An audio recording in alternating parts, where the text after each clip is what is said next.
Tapi kuasa Allah SWT kita bisa terselamatkan. Syaitan-syaitan itu jin semuanya jahat. Mereka berusaha menyesatkan manusia. Kalau bukan karena pertolongan Allah didatangkan malaikat, maka kita mungkin akan semuanya sesat. Tidak ada lagi yang bisa mengikuti syariat Allah Subhanahu wa taala. Ini contoh jagaan malaikat hafazah. Nah, 3 malaikat ini tidak akan berpisah dengan kita.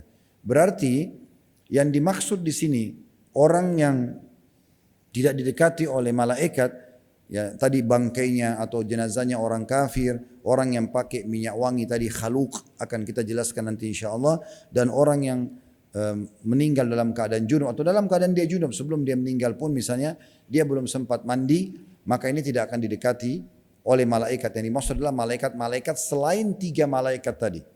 Semoga ini jelas ya. Berarti karena malaikat pencatat amal baik amal buruk dan malaikat hafazah tidak akan berpisah sama kita.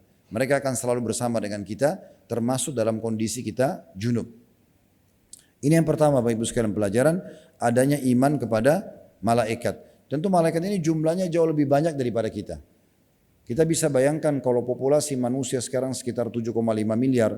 Ini saya dapat datanya sekitar mungkin beberapa tahun yang lalu lah. Ya, mungkin sekarang sudah lebih banyak dari itu jumlah populasi manusia.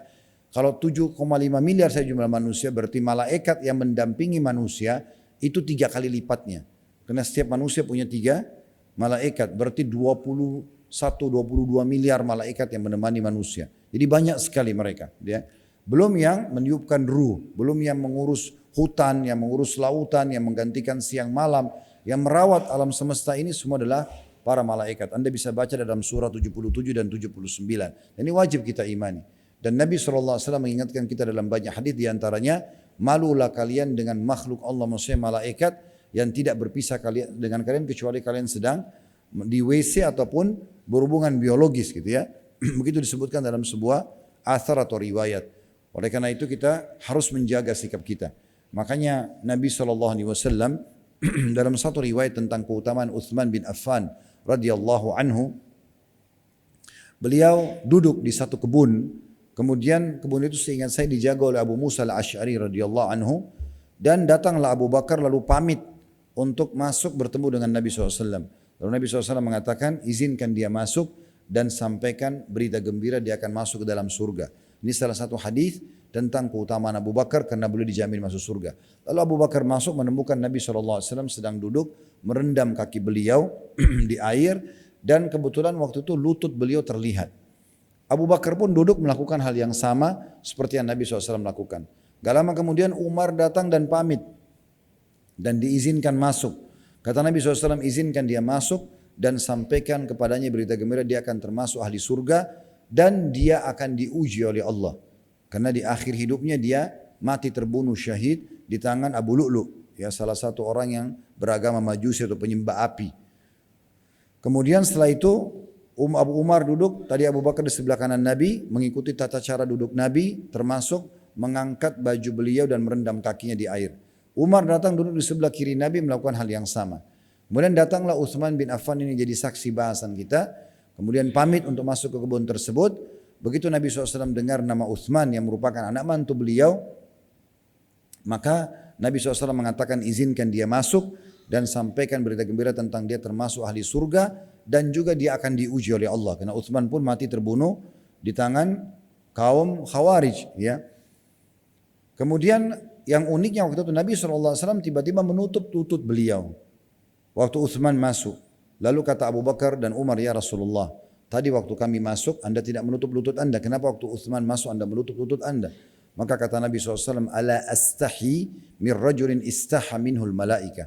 Tidakkah aku malu dengan seorang laki-laki yang malaikat aja malu padanya? Malaikat malu pada Utsman. Ini pernah kami bahas, kalau Bapak Ibu ingin lebih jauh mendengarkan kisahnya, bisa masuk ke playlist YouTube kami. Jadi Anda klik Khalid Basalamah Official, klik logonya, Anda cari di bawahnya ada playlist, diklik lalu cari tentang serial sahabat di situ. Ada kisah tentang Utsman bin Affan. Rincian para ulama tentang masalah kenapa malaikat malu dengan Utsman. Maka ada banyak pendapat ulama, ada yang mengatakan karena Utsman bin Affan tidak pernah lihat kemaluannya sendiri. Apalagi kemaluan orang lain. Jadi dia maaf kalau buang air besar, mungkin dia tidak melihat kemaluannya. Karena dia merasa malu ada malaikat yang juga ada di sekitarnya yang tidak berpisah dengannya. Apalagi melihat kemaluan orang lain. Ya, Ini berarti menandakan memang satu kemuliaan secara khusus. Berarti kalau begitu sudah sangat jauh kalau kayak orang nonton film-film tidak benar atau aurat orang terbuka itu sudah tidak akan terjadi bagi Utsman bin Affan radhiyallahu anhu. Ini diantaranya. Maka malaikat itu ada dan mereka selalu bersama dengan kita dan ini wajib kita imani tentunya. Nah di sini kenapa kita panjang lebar jelaskan malaikat? Karena kalau anda tidak faham tentang posisi malaikat ini sebagai makhluk Allah yang mulia, maka anda mungkin tidak peduli juga dengan apa yang diancamkan dalam hadis ini. Anda akan mengatakan memang kenapa kalau malaikat tidak dekatin saya? Nah kalau tidak dekatin malaikat berarti akan didekati oleh syaitan, gitu kan? Malaikat akan selalu dekat dengan orang-orang yang bersih, orang yang rapi, orang yang beriman, yang bertakwa kepada Allah SWT bahkan memandu mereka. Dan ada nanti kita bahas insya Allah seingat saya mungkin di jilid 3 dari buku kita ini. Kalau saya tidak salah 2 atau 3 itu membahas salah satunya tentang masalah keutamaan masjid dan orang yang suka ke masjid. Itu diantaranya kata Nabi SAW sesungguhnya masjid itu punya pasak-pasak. Ya. Itu adalah orang-orang yang sering ke masjid. Jadi bapak ibu yang sering ke masjid itu kita dianggap ini pasak-pasak yang menguatkan bangunan masjid tersebut. Kata Nabi SAW sesungguhnya mereka adalah teman-temannya para malaikat. Kalau mereka tidak hadir, maka malaikat akan mencari mereka. Dan kalau mereka sedang sakit, maka malaikat menjenguknya. Dan kalau mereka punya hajat, maka malaikat akan membantunya. Bukankah kita kadang-kadang sering punya satu masalah lalu kita ingin jalan keluar, lalu kita tiba-tiba muncul idenya. Dari mana ide tersebut? Nah itu keterlibatan malaikat yang Allah izinkan untuk membantu kita menemukan jalan keluar. Oleh karena itu, jangan pernah berpikir tidak ada yang melihat kita. Allah subhanahu wa ta'ala satu sifatnya adalah basir, maha melihat. Dan ada malaikat-malaikat yang juga selalu bersama dengan kita yang harusnya kita menjaga sikap. Di Masjid Nabawi pernah ada, saya lihat sekarang mungkin sudah diganti dengan statement lain. Di dekat Masjid Nabawi itu ada tulisan besar, ya, janganlah kalian menyakiti para malaikat dengan asap rokok kalian. Seperti itu penjelasannya ya. Karena sungguhnya kalau disebutkan hadisnya bahwasanya malaikat terganggu dengan apa yang mengganggu manusia. Karena memang ada hadis Nabi SAW begitu ya.